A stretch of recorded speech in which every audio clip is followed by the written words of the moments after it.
Lo kenapa akhir-akhir ini jarang nongol? Maaf bro, lagi butuh waktu sendiri. Terlalu rame capek. Rame? Emang rumah lo pasar malam? Bukan. Tapi kepala gue berisik banget. Kayak ada notifikasi tiap detik.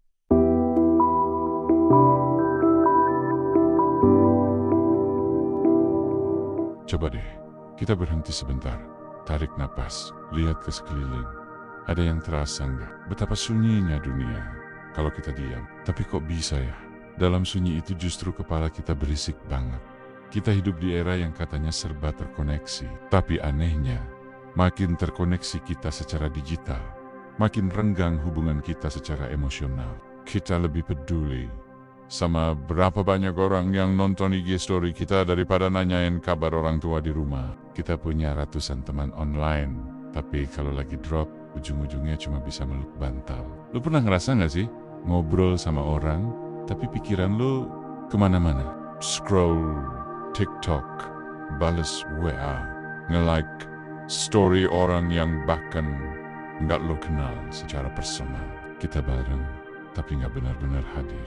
Ada satu ironi zaman sekarang. Kita lebih tahu apa yang terjadi di hidup seleb Korea daripada perasaan kita sendiri. Biar kita bisa reconnect sama diri sendiri. Sama orang-orang yang beneran penting. Sama hidup yang selama ini cuma kita lewatin doang sambil buka notif. Dan parahnya, ini udah jadi normal. Kayak, ya emang gitu hidup sekarang. Sibuk, serba cepat. Tapi lo gak sadar kan? Lama-lama kita bisa kehilangan diri kita sendiri. Tapi gue udah lama gak ngobrol sama diri gue sendiri, itu dianggap biasa aja. Kita lupa gimana rasanya duduk tanpa distraksi. Kita lupa nikmatnya ngobrol tanpa buru-buru ngecek HP. Kita bahkan lupa gimana caranya beneran dengerin orang tanpa mikir, habis ini gue balas email dulu deh. Bahkan hubungan personal pun jadi tipis. Ngobrol jadi basa-basi. Kedekatan jadi formalitas. Nggak ada ruang buat ketulusan. Kita gampang stres. Kita terlalu sibuk jadi available buat semua orang. Sampai nggak ada waktu buat hadir sepenuhnya buat satu orang, diri sendiri. Lagi ngobrol sama teman, dia nyela. Tidur pun, dia masih di tangan. Main makanya. Video ini bukan ngajarin lo jadi manusia yang antisosial.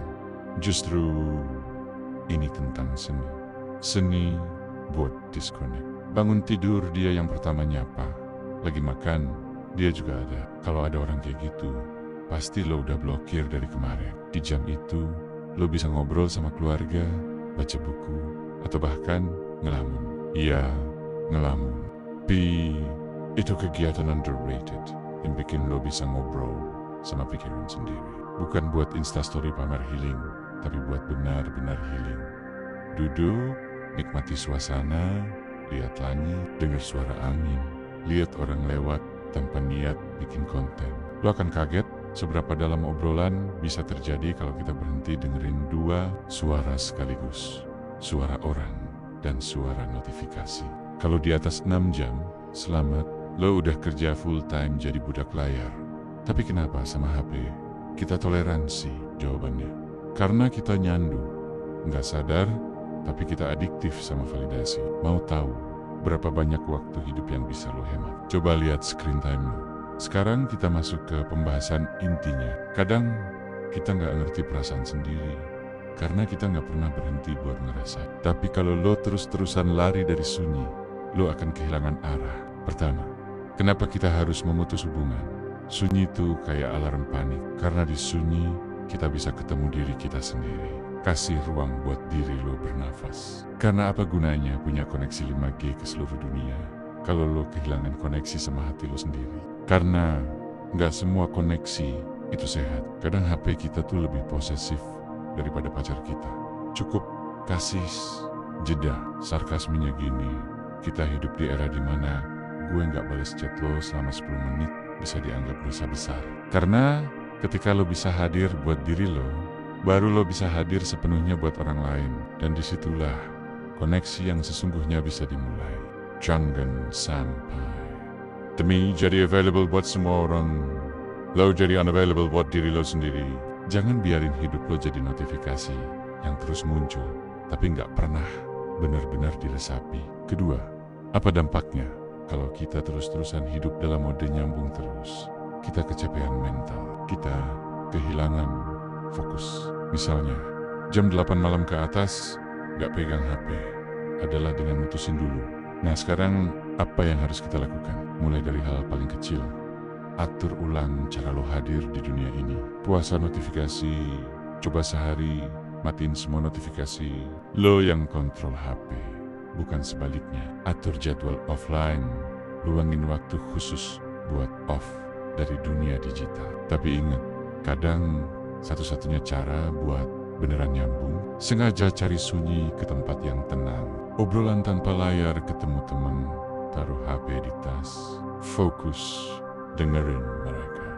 Dengerin beneran, bukan sambil scroll. Journal harian, tulisin apa yang lo rasain setiap hari. 10 menit aja cukup. Semua langkah ini simple, tapi sulit. Karena lawannya adalah kebiasaan. Kebiasaan buat terus nyambung. Tentang berani bilang, sebentar ya dunia, gue lagi pengen ngobrol sama diri gue dulu. Terakhir, kita masuk ke penutup. Yuk belajar seni memutus hubungan. Bukan untuk menjauh, tapi untuk kembali.